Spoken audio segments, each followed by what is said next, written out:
공지하도록 하겠습니다. 하나님 말씀 함께 보도록 하겠습니다. 우리 여호수아서 21장 1절에서 3절 그리고 41절에서 45절 말씀인데요, 다 같이 자리에서 일어나셔서 함께 읽도록 하겠습니다.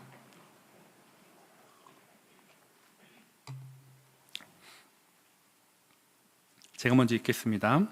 그때 레위 사람의 족장들이 제사장 엘르아살과 룬의 아들 여호수아와 이스라엘 자손의 지파 족장들에게 나와 가나안 땅 실로에서 그들에게 말하여 이르되 여호와께서 모세에게 명령하사 우리가 거주할 성읍들과 우리 가축을 위해 그 목초지들을 우리에게 주라 하셨나이다 하매 이스라엘 자손이 여호와의 명령을 따라 자기의 기업에서 이 성읍들과 그 목초지들을 레위 사람에게 주니라.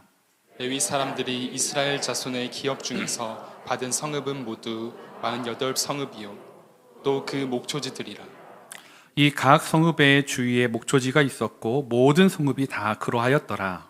여호와께서 이스라엘의 조상들에게 맹세하사 주리라 하신 온 땅을 이와 같이 이스라엘에게 다 주셨으므로 그들이 그것을 차지하여 거기에 거주하였으니 여호와께서 그들의 주위에 안식을 주셨으되 그 조상들에게 맹세하신 대로 하셨으므로 그들의 모든 원수들 중에 그들과 맞선 자가 하나도 없었으니 이는 여호와께서 그들의 모든 원수들을 그들의 손에 넘겨 주셨음이니라.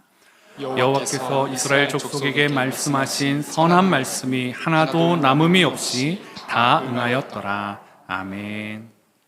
자리에 앉아주시기 바랍니다. 여러분 혹시 그 예전에 한번 외우셨던 국민교육 헌장 기억하시나요? 한번 외워볼까요? 나는 민족 중흥의 역사적 사명을 띠고 이 땅에 태어났다. 저는 여기까지만 기억나더라고요. 그 다음에 이렇게 이어집니다. 조상의 빛나노를 오늘에 되살려 안으로 자주 독립의 자세를 확립하고 밖으로 인류 공영에 이바지할 때다. 이에 우리의 나아갈 바를 밝혀 교육의 지표로 삼는다 하면서 계속 이렇게 이어지는 국민교육 헌장, 제가 어렸을 때 외웠던 부분입니다. 그런데 이 첫 나는 민족 중흥의 역사적 사명을 띠고 이 땅에 태어났다. 여러분은 어떤 사명을 띠고 이 땅에 태어나셨습니까? 민족 중흥의 역사적 사명을 띠고 여전히 이 땅에 태어났다라고 생각하시는 분 계십니까? 그런데 이렇게 공동체, 나라와 민족을 생각하는 마음이 요즘은 많이 좀 희석된 것 같습니다. 21년도에 한 설문조사기관에서 13세부터 59세까지 남녀 1000명을 대상으로 설문조사를 했는데 그 중에 질문 하나가 이거였습니다. 나 자신을 위해 사는 것이 인생에서 중요하다.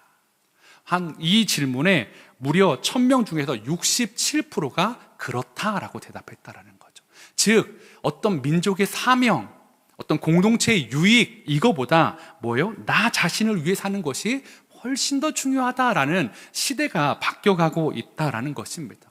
그래서 몇 년 전에는 욜로족이 유행했고 지금도 여전히 이 욜로의 삶, 인생은 한 번뿐이다, 그 한 번뿐인 인생을 즐기자, 나의 행복이 최고다라는 이 욜로의 삶이 여전히 지금도 대세처럼 흘러가고 있습니다.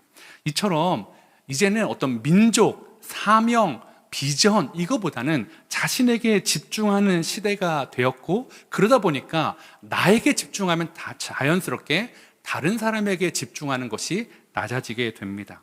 이 설문조사에서 10대, 20대, 30대, 40대, 50대가 설문을 해줬는데요, 그 중에서 제가 좀 그 질문 가운데 좀 하나 재밌는 걸 발견했습니다.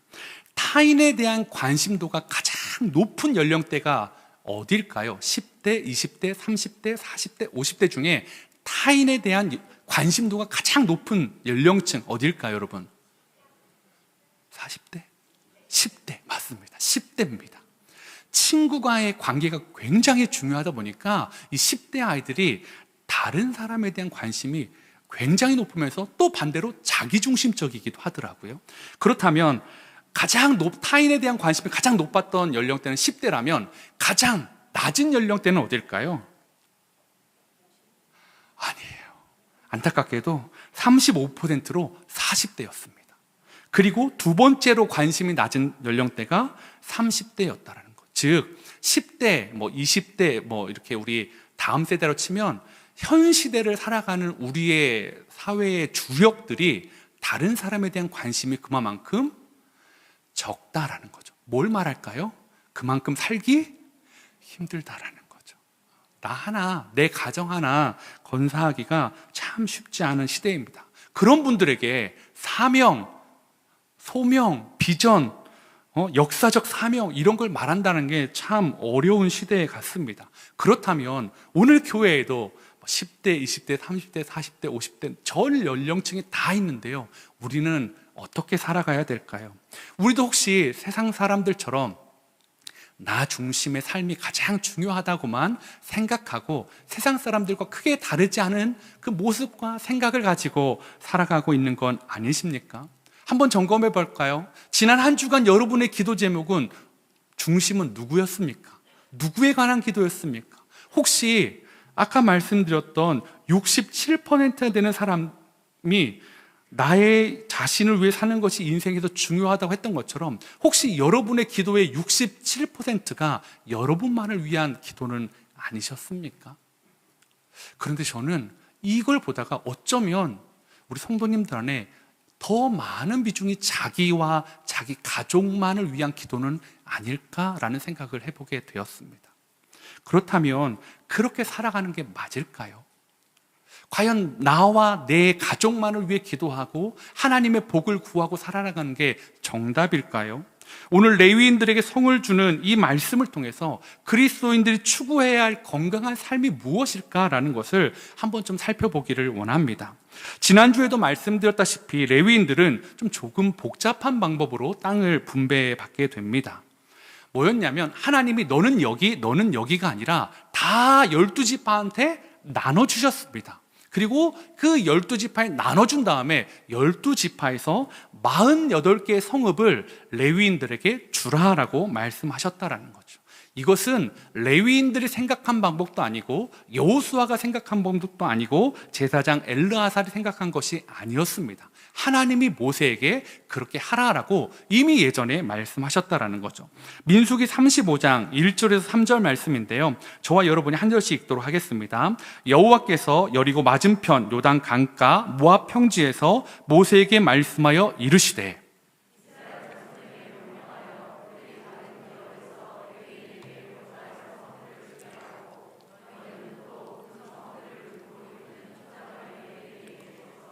성읍은 그들의 거처가 되게 하고 초장은 그들의 재산인 가축과 짐승들을 둘 곳이 되게 할 것이라.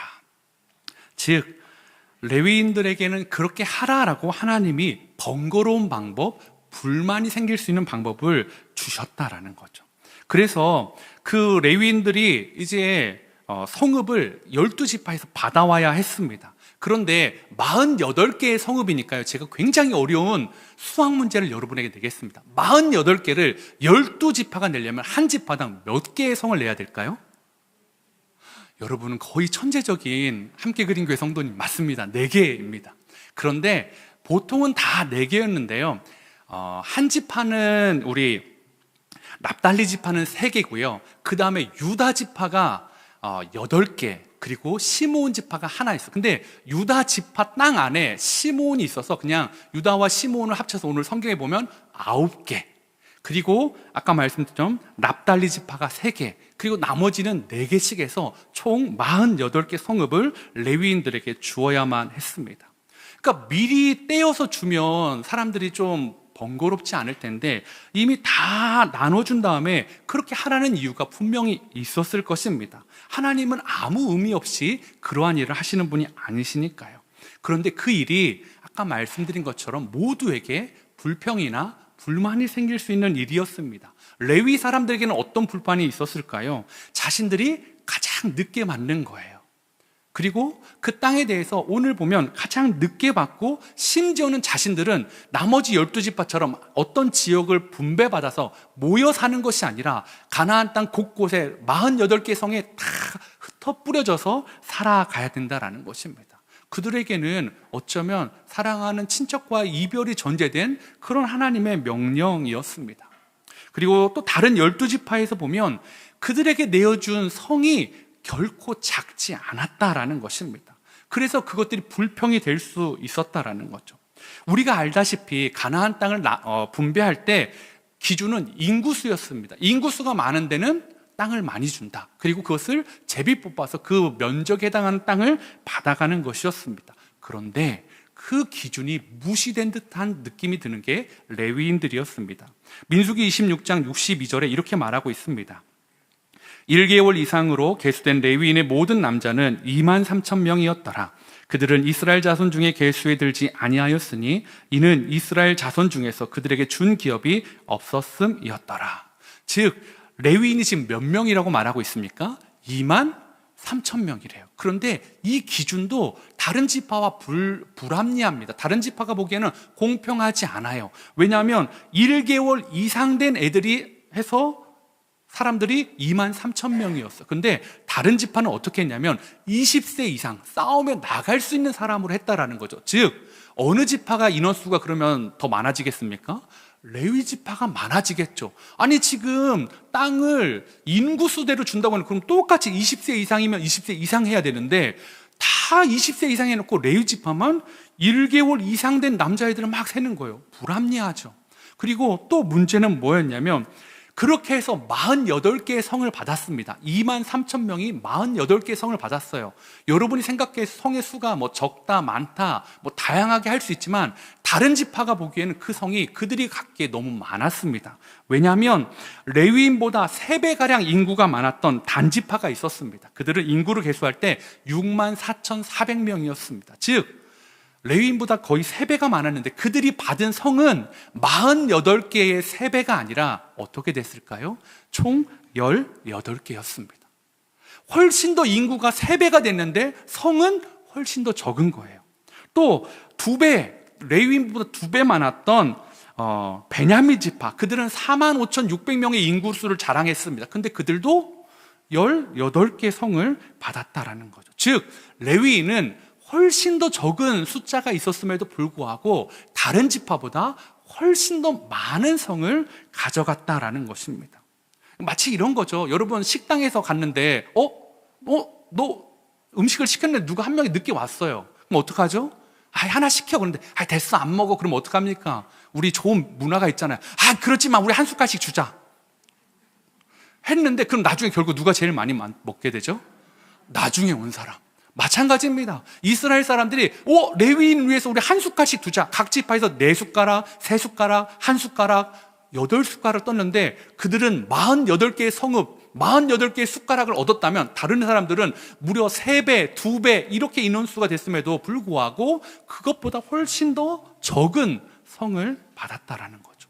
자, 불공평하죠. 하나님 공평하지 않으시죠. 그렇고 이렇게 따질 수 있는 이 문제 가운데 왜 하나님은 이렇게 하셨을까? 레위인이 앞으로 살아가게 할 삶의 방식 때문이었습니다. 그래서 그들에게는 48개의 성이 필요했습니다. 더 많은 성이 필요했다라는 거죠. 왜냐하면 48개의 성을 각 지파 곳곳에 흩어 뿌려 놓으셨습니다. 그리고 그 성을 통해서 그 성에 살아가는 레위인을 통해서 그 땅이 어떤 모습으로 살아가야 되는지를 보여주길 원하셨다라는 거죠.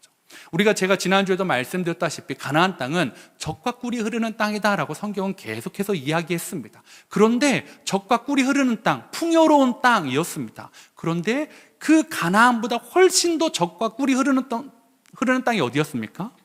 이집트였습니다. 애굽이었습니다. 즉 이스라엘 사람들은 더 젖과 꿀이 흐르는 풍요로운 땅에서 덜 젖과 꿀이 흐르는 덜 풍요로운 땅으로 이사했다라는 거죠. 그런데 하나님은 한 번도 그거에 대해서 덜 젖과 꿀이 흐르는 땅, 미안하다 이런 말씀이 성경에 나와 있지 않습니다. 항상 이집트보다 여기가 훨씬 더 좋고 젖과 꿀이 흐른다라고 말하고 있다라는 것입니다.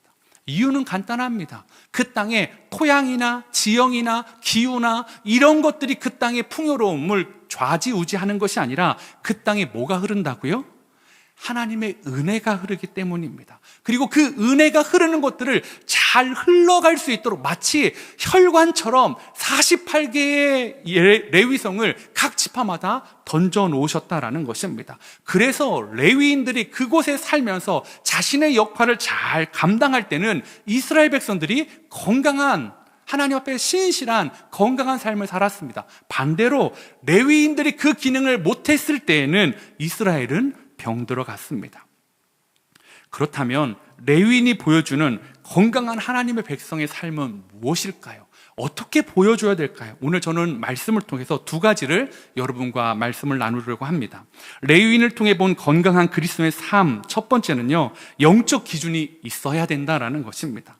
레위인을 흩어 놓으신 이유가 뭡니까? 지형적인 겁니까? 아니면 편리성입니까? 아닙니다. 딱 기준은 하나입니다. 하나님이 그렇게 해라라고 모세에게 말씀하셨다라는 것이죠.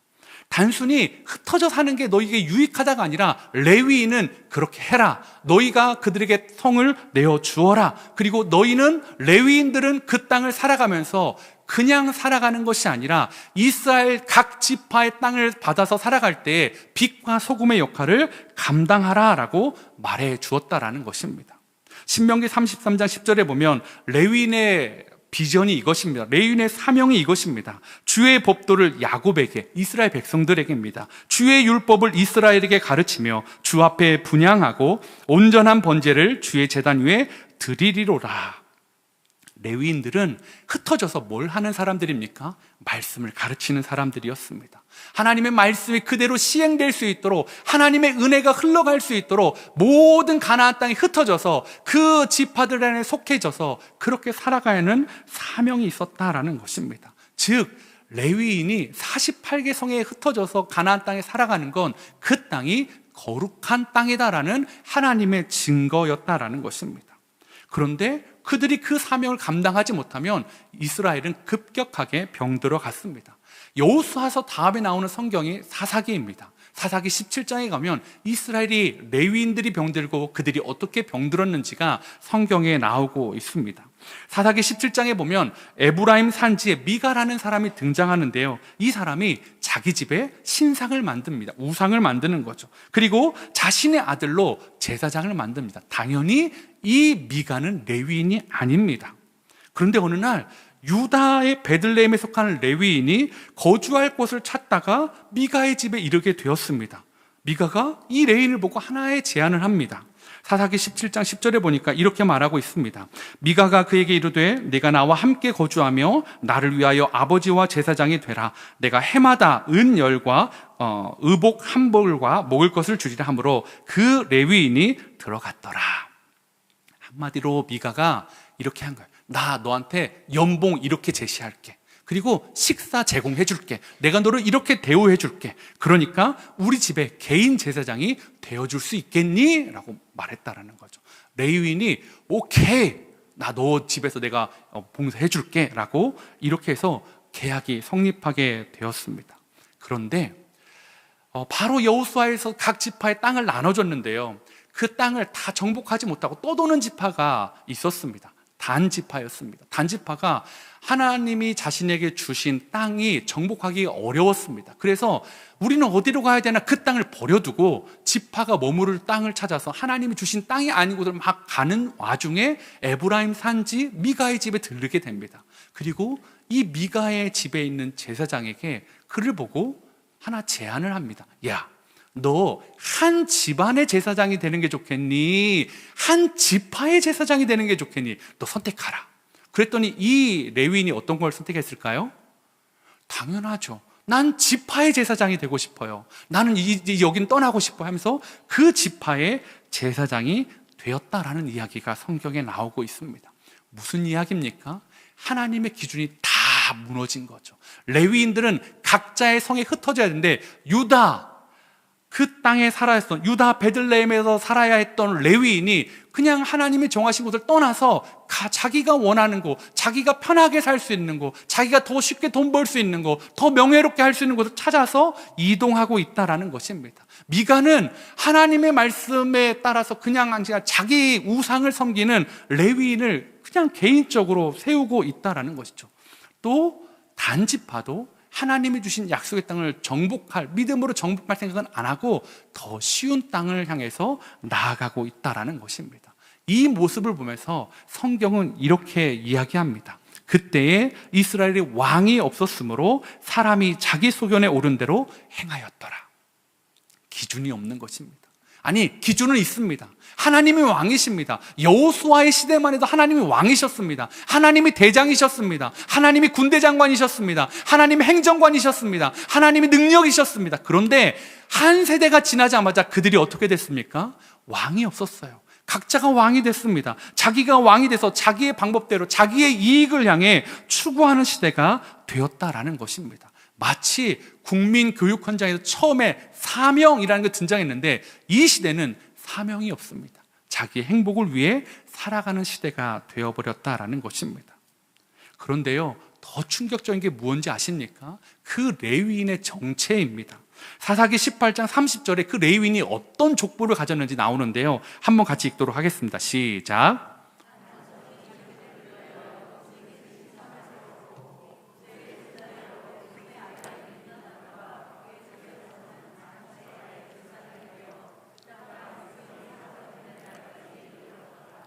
예, 맞습니다. 그렇게 기준 없이 하나님의 명령도 무시하고 돈과 명예만을 쫓았던 레위인이 누구의 손자래요?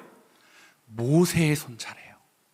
여러분, 모세 같은 정말 민족의 정말 하나님 앞에 세웠던 그 지도자의 손자가 지금 자기 할아버지가 그 하나님의 말씀을 살아가려고 했던 그걸 보여줬음에도 불구하고 그 약속의 땅에서 하나님의 말씀이 없는 것처럼 자기의 마음대로 살아가고 있다라는 것입니다. 누구의 아들, 누구의 손자가 중요한 것이 아니라 그 사람이 영적인 기준이 있냐 없냐라는 거죠. 여러분에게는 내가 직분이 무엇이고 나는 신앙생활을 몇 년 했냐가 중요한 것이 아니라 여러분에게는 기준이 있으십니까? 여러분의 왕은 하나님이십니까? 여러분은 그 왕의 명령에 순종하시고 있으십니까? 여러분, 그 사람이 건강한 그리스도인이다라는 것입니다. 여러분, 제가 예전에 과학 시간에 어떤 그 리트머스 종이라는 것들을 한번 가지고 시험한 적이 있습니다. 리트머스 시험지 아시나요? 용액의 어떤 산성 같은 것을 체크하는 건데요, pH 14단계 표에 딱 이렇게 용액이 적신 다음에 색깔이 변하는 것들을 어디에 맞나 이렇게 비춰보면 얘는 산성이 몇 단계구나라는 걸 알 수 있는 것입니다. 여러분, 여러분의 영적인 건강은 몇 단계 안에 있습니까?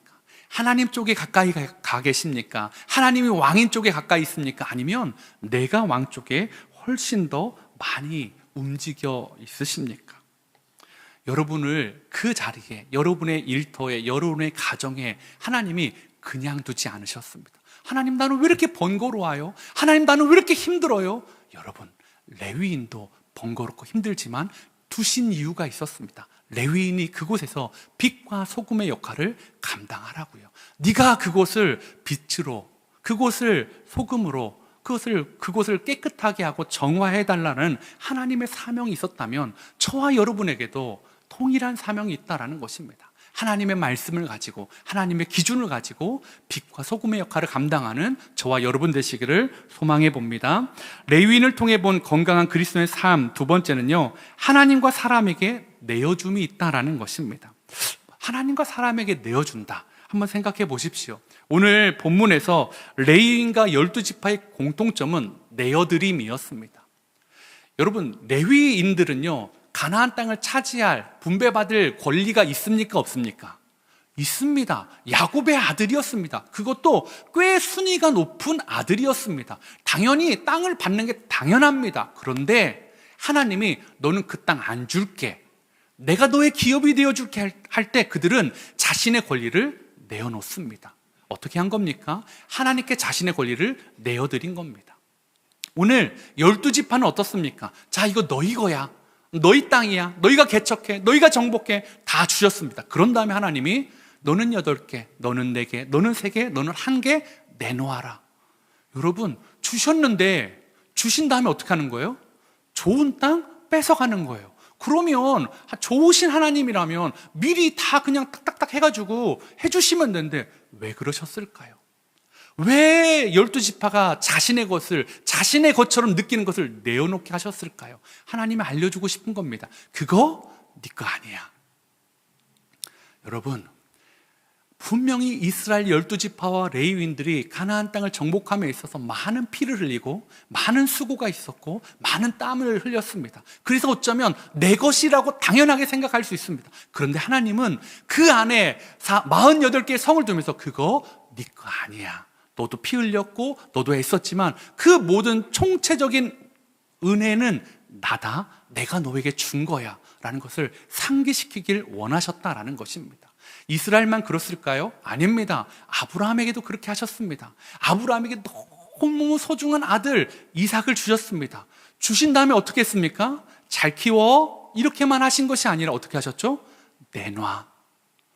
마음이 온판 그 아이한테 갔을 때, 아이와 추억들을 많이 쌓아갔을 때, 난 진짜 이 아이가 나의 기쁨이고 행복이라고 느꼈을 때 하나님이 그 아이 줄래? 라고 말씀하셨습니다. 왜요? 다 아시잖아요. 이삭보다 하나님이 사랑하는지를 알고 싶으셨습니다. 그 아이를 하나님이 주셨다는 것을 기억하고 있냐라는 것을 보고 싶으셨다라는 것입니다. 오늘 건강한 그리스도인, 레위인과 12지파, 아브라함, 많은 성경의 사람들은 하나님이 요청하실 때 이건 내 건데요? 하나님 이거 왜 그러세요? 줘놓고 가져가는 게 어디 있어요? 하나님 치사해요. 이런 사람들이 아니다라는 거죠. 하나님께 하나님의 것입니다라고 돌려드릴 수 있는 사람, 하나님이 쓰시겠다 하면 기꺼이 여기 있습니다, 하나님 쓰십시오라고 하고 또 이웃에게 내어줄 수 있는 사람이 건강한 그리스도인이다라는 것입니다. 사랑하는 성도 여러분, 여러분은 얼마나 이웃에게 여러분의 받은 은혜를 흘려보내시고 있으십니까? 얼마나 여러분의 것을 내어주고 있으십니까? 여러분의 기도의 시간을 얼마나 이웃을 위해서 내어주고 있으십니까? 여러분의 건강과 여러분의 시간과 여러분의 마음을 얼마나 이웃을 위해 내어주고 있으십니까? 이건 내 건데요? 내 마음대로 쓰면 안 됩니까? 아니요. 여러분 건 맞는데요, 원주인은 하나님이시더라고요. 하나님이 여러분에게 그것 좀 줄래? 라고 요청할 때 주님 사용해 주세요 라고 말할 수 있는 사람이 건강한 그리스도인입니다. 제가 여러분이 이렇게 말씀드리니까 나 이렇게 자신이 없어 하는데, 여러분이 얼마나 내어줌을 잘 하셨던 분인지를 제가 그냥 교회를 비유해서 말씀을 드리도록 하겠습니다. 함께 그린 교회가 지난 작년 4월 17일에 개척하게 되었습니다. 여러분 첫 부활주일 혹시 계셨던 분들 기억하시나요? 그때 헌금 저희가 어떻게 했었죠? 미자립 교회 6교회를 선정해서 3개월 동안 코로나의 시국에 어려울 때에 월세를 지원했었습니다. 추수감사절 헌금, 또 추수감사절 때 여러분이 주셨던 과일 박스 하나씩 빈 박스 들고 가셔서 여러분 모아주셔서 거의 100박스, 98박스인가를 이 지역에 있는 독거노인들에게 전달해 드렸습니다. 그리고 추수감사절 헌금 여러분이 주신 걸로 또 퇴촌과 남한산성 쪽에 있는 분들에게 연탄 또 배달해 드렸었고요. 기억하시죠? 올해 튀르키예와 시리아 있을 때 여러분이 헌금을 해 주셨습니다. 그리고 여러분이 헌금해 주시는 것들로 어려운 성도님, 함께 그린 교회 안에 정말 힘들고 어려운 분들에게 매달 적지만 조금씩 그분들을 후원하고 있습니다. 큰 어려움이 있을 때 긴급 지원도 했었습니다. 그리고 다음 세대를 위해서 또 돈을 헌금해 주신 분들이 있었습니다. 그렇게 해서 제가 얼마나 우리가 대략 썼는지를 계산을 해봤습니다. 간사님한테 부탁해서 대략 우리가 이웃을 위해서 얼마큼 썼습니까? 했더니 여러분 한 1년 된 개척교회가 너무 감사하게도요, 한 4,180만 원을 저희가 이웃분들을 위해서 썼다라는 것입니다. 여러분들이 하신 겁니다. 함께 그린 교회는 앞으로도 그랬으면 좋겠습니다. 더 많은 선교사, 더 많은 이웃들 그렇게 후원했으면 좋겠습니다. 왜요? 우리가 가진 게 많아서요? 아니요. 하나님이 너 가진 거 내 거니까 줄 수 있겠니? 라고 물으신다라는 거죠. 우리가 건강하기 위해서 더 많이 가져야 건강한 것이 아니라 내 것을 부족한 줌에도 나눠줄 때 우리는 건강한 교회가 될 줄 믿습니다. 사랑하는 성도 여러분, 이번 한 주간 우리에게 주신 것을 나눠주는 사람이 되었으면 좋겠습니다. 왜냐하면 우리는 이미 나눔을 받은 사람들입니다. 누구에게요? 하나님께요.